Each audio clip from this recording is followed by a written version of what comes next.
Yeah, yeah, it does. You're right, it's big. Let's see, Mr. Manassas.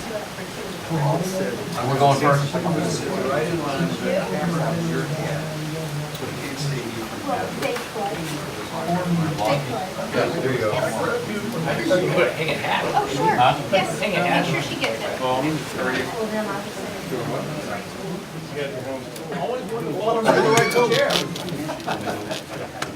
Okay, so the Finance Committee meeting of Wednesday, March 16th will come to order. The first item on the agenda is the approval of the minutes from the January 13th Finance Committee. So moved. Second. All those in favor? Aye. Any opposed? Thank you. Item number 2, Resolution 2016-09-R, which would amend the FY 2016 budget by budgeting and appropriating $2,350 from state and local drug seizure funds for police department investigations. Page 3. Ms. Hurley, how are you? I'm good, how are you? Good. What you got for us? Same thing as every quarter. Okay. We get a bill from Prince William County for the Joint Narcotics Task Force investigations, and the $2,350 is our portion that we need to pay back to Prince William County. Okay, sounds good. Any questions? I just have an information question. There's been a lot of flack in the newspapers, not too far distant past, about police seizing funds from people who are not convicted of any crime or anything like that. Are these funds of that nature? I don't believe so, sir. These are drug investigations. Drug cases. Actually help you with that. Our drug seizure funds have to go through a court process, so even if we take it as evidence, we only hold it until court, and then it has to go through the seizure process. We don't do what you see in basically the national news. That's not a practice that we do. Thank you. Yes, sir. Okay. So we're good? 3-0? Yep.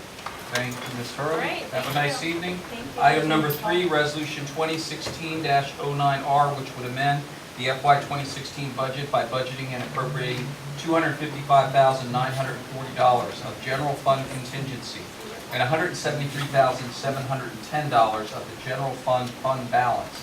Page 5, Mr. Moore, welcome. Thank you, sir. Staff is here today to seek funding to help us complete FY16. As you all know, we had a pretty monumental storm back in January, and these funds would cover the expenses for the storm and then our current needs through 2016. We're seeking reimbursement funding from FEMA as part of our recovery effort, and we're meeting with FEMA next week. These funds here, the FEMA will not cover all of the expenses, and these funds will be needed just to continue operations. Okay, Mr. Moore, you want to talk about this spreadsheet that you Yes, sir. I have a spreadsheet that shows you the FY16 amended budget and the averages that we've incurred to date, and then you'll note staff overtime. We're seeking $6,200 more to have crew coverage. Well, we had crew coverage that wasn't accounted for yet in this event, in the previous events for the snow that didn't materialize. We had some staff stay over just in case, the most recent snowstorm that didn't come. Then we have some guardrail replacement and fence and concrete that was damaged during the storm by plows. And we also are seeking some funding to replenish the salt tank, the salt dome, and the chemical tank for snow removal for next year. All right, any questions, Mr. Wade? In the unlikely but happy event that we get more money from FEMA than we actually need, will any surplus be refunded to the general fund? I believe so, yes, sir. I believe that would, this These is all we're seeking. are all general fund accounts, so any money we get back from FEMA will go back into the general fund. Unrestricted. And, yes, it'll go back in our fund balance, and so, Okay, the second question was on that, Mr. Chairman. Please. You're dropping the contingency down to 0. Now, that means there's no more contingency left for the entire rest of the fiscal year. Is that a good practice? no, but we budget fairly limited contingencies for the city. In this case, if something else came up major, we would have to come back to you and talk about using some of our retained earnings to fund an unforeseen emergency. which is another reason why we keep some fund balance. We have a fund balance policy to have that 15%. In essence, in this case, there's using the contingency first, it's already budgeted. Instead of, another option would be to leave the contingency where it's at, budget all of this out of our fund balance, and then we still have contingency available. But this is just in reality a more conservative way of approaching it. Last question, are we violating our 13% unrestricted balance with this step? We're not violating it because that's not coming out of it. it's at the end of the year. In essence, we are taking some money out of the 13% that's set aside right now. But when the FEMA money comes back in, that'll be replenished. So all of our estimates show that we'll still be at that 13 to 15% range at the end of this year, even with this appropriations. Okay, thank you. Mr. Wolf, Mayor? Mayor? Yes. I've got a question about process more than anything else. If the city council takes this action at the next meeting to cover the funding, would that reduce the potential that FEMA might cover some of these expenses? No. It's a reimbursement. FEMA's only going to reimburse us for what we actually spend. Actually, we're meeting with them next week. And they're going to tell us the process that we need to go through to reimburse. And you have to document the actual expenditures to them before they'll reimburse you. And that's part of what this is for, obviously. This is your documentation. Right. I was just, If we can prove to them we spend it, then they authorize it, they'll reimburse it. and they're not going, they're going to ignore the fact that we covered the expenditure within our own budget. We still spent the funds. The reality is, FEMA understands that we've got to make those payments up front in any emergency. And then they come as a reimbursement. I just had a quick question. So this obviously is for the whole snow removal, Pat? We're hoping we're not getting any more snow, obviously. Yes, that's correct. So we didn't spend as much as one might have thought on the big snowstorm. Comments on that based on this? Well, I would just say that staff did what we could to manage contracts as well as possible. I think the main part of that one up front is that that's not all of our costs. This is just some Oh, portion this is of the it. overage. We spent about $1 million on the 30-inch storms in and of itself. But a lot of those costs are, some of our staff would have been paid anyways, but they were coming in there. There is overtime costs and other things we're doing. Our equipment that we were using, a lot of that was our equipment, that's eligible for reimbursement. This is only the public works piece, so the costs related to police and fire responses during that time frame are not covered, are not included in here. Our social services response back to open up a shelter are not included in these numbers that we're talking about here. We're covering all of those, or attempting to within the existing parameters of that. Mr. Chairman, I do Yes. have one last question. I understand through the schools that they spent some money on snow removal and that kind of thing as well. I wonder whether that would be something that we could put in here as well. We included the schools in our reimbursement request. Thank you, sir. Patrick, I think you guys did a great job, so thank you. Did you want to introduce your new staff member? Yes, sir. This is Steve Trank. He is the new street superintendent, and we're looking forward to a long career with Steve here. Hopefully not another 30-inch storm. There you go. Thumbs were ready. There you go. His hat is worn. Welcome. That's right. Okay, anything else, Mr. Wade, Ms. Wolf? So we're 3-0? Yes. Thank you, Mr. Moore. Item number 4, Resolution 2016-09-R, which would amend the FY 2016 budget by budgeting and appropriating $28,000 from the general fund contingency, page 9, Mr. York. Yes, this item is an addendum to the contract that you all approved earlier with Pilot Technologies, who's implementing our ERP system here. We were meeting with them a few weeks ago as part of that implementation, and we were reviewing our billing processes for tax billing.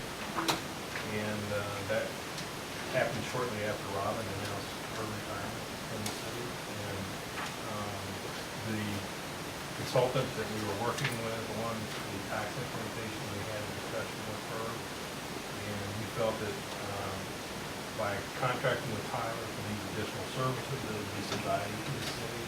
particularly to the treasurer's office, the commissioner revenue's office, and the new treasurer who will be coming on board later this year.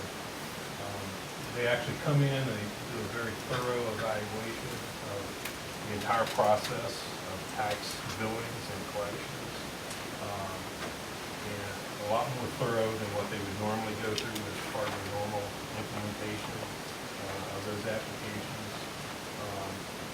And the end result is going to be an evaluation of the process and recommendations to apply procedures that most effectively utilize the capabilities of the new software that we're implementing. And another thing that you will receive as a result of this study will be full documentation of the process and procedures. We felt that that would be very helpful, particularly for the staff and the two departments as well. Again, for the benefit of the new treasurer, they'll have complete documentation on how the tax billing process works and what the procedures are that we go through in order to complete that process. The cost is $28,000. We're in here for several days working with staff. Again, going through a very thorough evaluation of the tax billing process. And again, we get full documentation of this how it's being done. I had a question. Is Tyler the one that's providing the new software as well? Yes. Okay. So that wasn't part of the contract for the new software?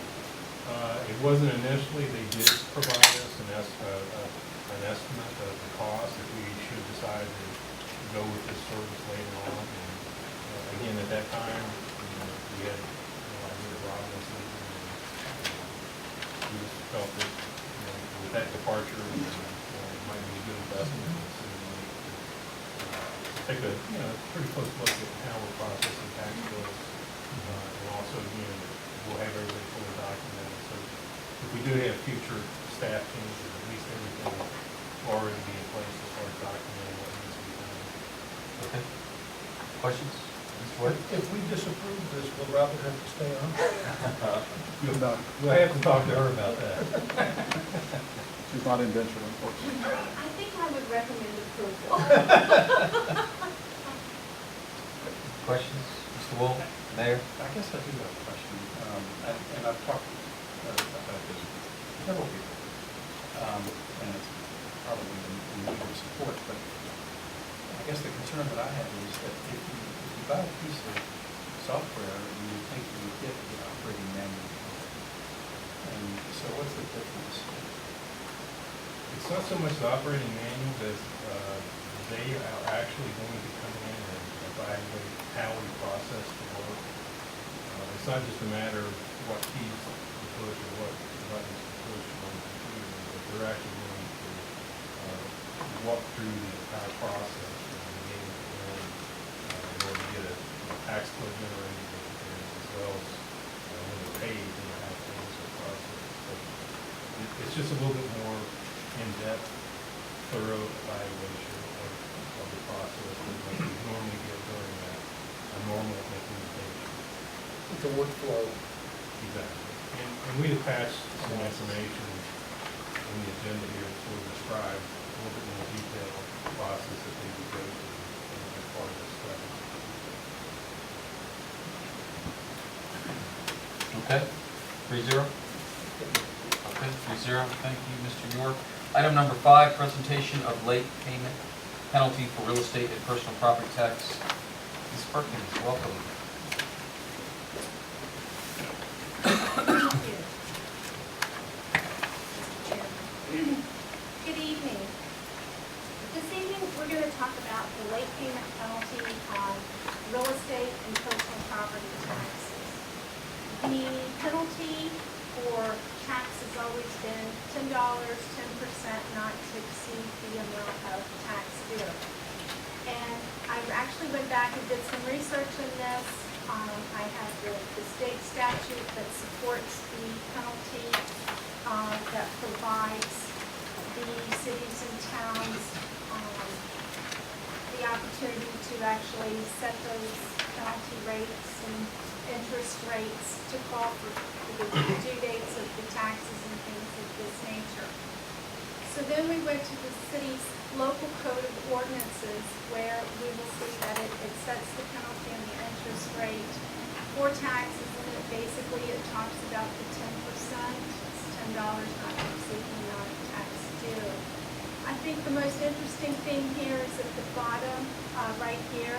This ordinance was adopted in 1978 by the council for the city of Manassas at that time.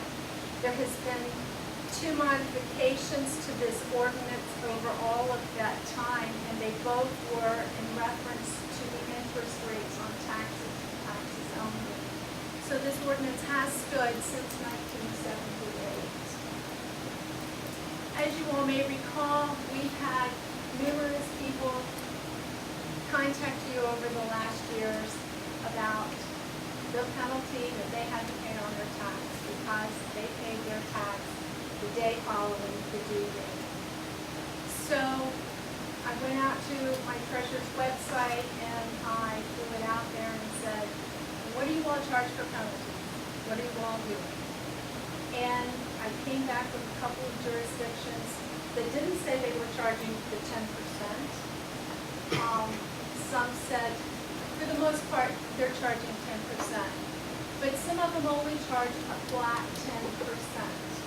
They don't charge the minimum of $10 for, and they can't exceed. And you wouldn't really exceed the amount of tax due if you were doing pretty much a 10% penalty, a flat one there. So what I'm trying to present to you this evening was if we were to change that percent of interest from 10% to a lesser number, because by code we cannot exceed 10%, then, and along with this model that's on the next page, that what they're doing is they say the day following the due date, which would be in our case, I'll use personal property, October the 5th is the due date, so on October 6th, we automatically currently charge 10% for not to exceed the penalty. So instead of going and charging that percentage on the first day, this proposal is kind of going to say, well, let's go to maybe a lower amount and give the taxpayer until the end of this month, the month in which the tax is due, in order to pay a lesser penalty. And when we did this, it would give us the opportunity that, we're already working very hard to get that delinquent notice right out of the office about the tax being due and they missed it, so we send a delinquent notice. So by the time we got that delinquent notice out, we're thinking we're going to be somewhere around the 15th of the month. They receive it or so. So they're going to have about 10 days to pay this bill, this amount due from this notice that they just received, without it being maybe a higher penalty. So in the end, that gives them 2 opportunities to have received the notice about their taxes being due, and yes, one does have a higher penalty percentage on there. But at least you're giving them another opportunity before you hit them with such a high penalty percentage. This has been mentioned by both Mr. Pate and numerous other treasurers that this really does fall more in line with what you would see your utility providers doing. They don't charge near as high a percentage for people being late, things of that nature. And then you can look at to administratively adjust a much more taxpayer-friendly thing to do. So that's some of the things that we've discussed. So this is kind of being modeled after what Hanover County has done. Hanover County was the lead county to implement this process. York County and the city of Cosent followed along. So these are the 3 jurisdictions that I'm aware of that responded on our site to let us know what they were doing. Again, I will mention now they are doing a 2% penalty following the day following the due date, and then the first day of the month following the due date, then their penalty increases to a flat 10%. So it's no minimum fee. And then interest also currently starts the first day following the month in which the tax is due. So, I'm sorry, this still is tiny. This was in your finance packet. And what I did was I went back out and looked at the real estate penalties, and I looked at the personal property penalties, and they are extremely tiny. Let's just kind of maybe focus on 2016, and I did have to estimate the penalty for the second payment process of 16 because it's not due until June. But in December, the amount of penalty that we collected on the first period of real estate was $39,300, and that's at the 10%. So if I double that, it basically we're saying we're going to collect approximately $78,000 in penalty in the month in which that tax is due. And granted, I am doing fiscal 16 here. If we were to take that and we dropped it to a 2% rate, then the amount of tax that we would have collected in the fiscal year for real estate only would go to a $15,000. Amount of penalty you would collect. I did say tax. Yeah. I apologize. I meant That's- penalty. So that would be the real estate penalty portion only. If we drop down to the bottom in the personal property tax there, you look at the box that says 2015 on the far right, the amount of penalty we collected this past October was $53,000 in that month. But if we took it to a 2% rate, it would have been $10,623. So when we come down to the very bottom line where I did fiscal year totals, if we look, you'll see the $105,374.62. That is the amount less that we would collect in that fiscal year on that penalty if we took it from 10,000 down, or from 10% down to 2%. So this was with me just calculating it on a 2%. And on this chart, we're going to a 3% rate. Okay, this one we're going to a 3% rate on this slide. So the far right-hand side, it says 78,600 is what we collected last fiscal year. No, this fiscal year. I'm sorry. But if we'd only collected 3% here, it would have been $23,580.10, or we would have reduced that amount down to $55,000 from our $78,000. So, and then personal property at 3%, we go to $10,623, and then here the difference in the budget would be $97,000, because the time before it was $105,000. This time we're showing a 5% in this slide, and on the far right, it was 78.6 was what we collected. The penalty at 5% would go down to 39,300. So that's half as much, and personal property would be the same. It would go down to the 26,000 from the 52,000 that we collected, and that would reduce. Would be a reduction to our budget in penalty revenue by $65,000. And this was a much better presentation of that.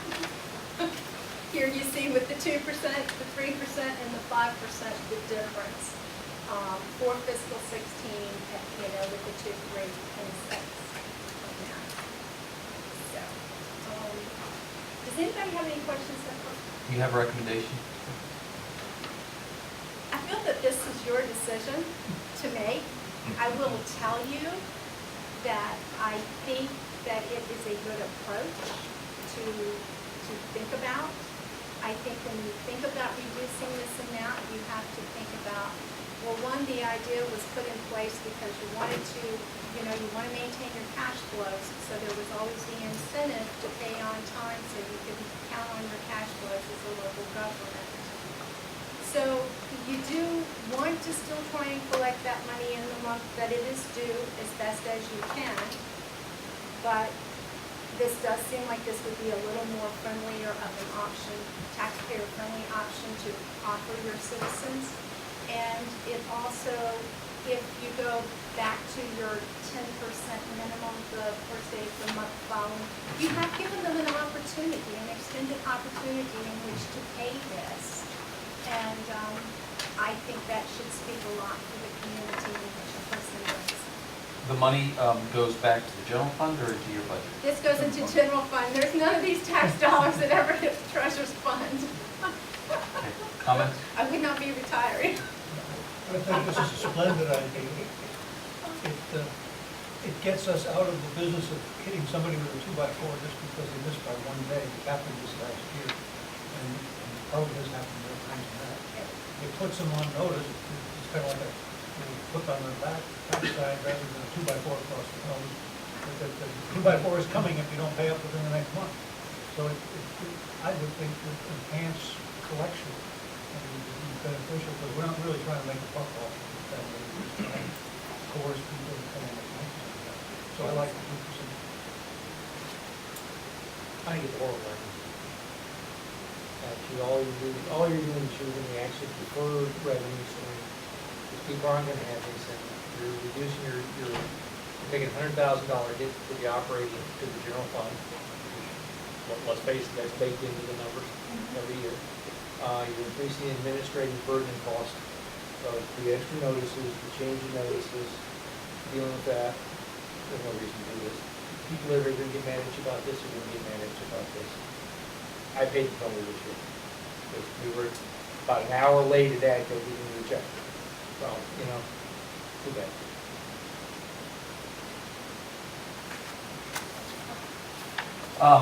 Just to be clear, so what you're suggesting is there's still the 10% that would occur after the next month after they were late. The difference here is really whether it's 2%, 3%, 5%, or some other number in the same month. Is that correct? That's correct. You're still hitting the 10% if they're later than. We defer it for basically 26 days. It's a deferral of time. Up to. Okay. So there would be a few things that we would need to have done. We would need a council direction in which way to go, because the new software is in the process of being installed, so we need to know how to do that. So we're just kind of need the date. They're going to ask us for some data here pretty soon, so I think this could be a time-sensitive decision. My recommendation, if we change it, is that this doesn't go in effect until the new software is actually installed, because the current software cannot accommodate such an item. And then just the normal things, you have to draft the ordinance and whatnot, and go on, things like that. So would we vote of council? Yeah, before changing the order. Mr. Wade? I don't think anybody's going to game the system for the 2%. We're not going to try to earn 2% and invest it in that way at the end of the period and all that. I think it really just addresses how much those people just screwed up with their payment. Didn't come up with it on time. Didn't come up with it on time, and give them a second chance to do it. Because what we want is the total sum, not the few percent of the difference in the penalty. But the figures you've shown, Ms. Perkins, are pretty significant, and I'm assuming you calculated those based on the 10% comes the next month, right? Even with that? I base these on actual collection dollars except for the fiscal 16 period Right. too. So- So those are actual dollars that we collected in penalty revenue over those. So it's just within that first month. Just within that first month? Right. I mean, you're Anybody talking that about- didn't pay, they still get hit with the 10%, and we didn't. You're talking about $100,000 Correct. That's $100,000. by your estimate. If you went at 2%. If you, Correct. and it's just Yeah, I that get that, 25 yeah. days in each of those Right. collection periods. But even at 5%, it's 65,000. It is half of that. Yeah. Yes, it can be a very, yes, it can be a very Yeah. large 2%. amount. Well, I guess I would say, I agree with Mr. Wolf. I'm not of a mind to change it, but it sounds like this would need to come before the full council anyway. So it's a pleasure of the committee that we would just ask 2-1 vote, we would just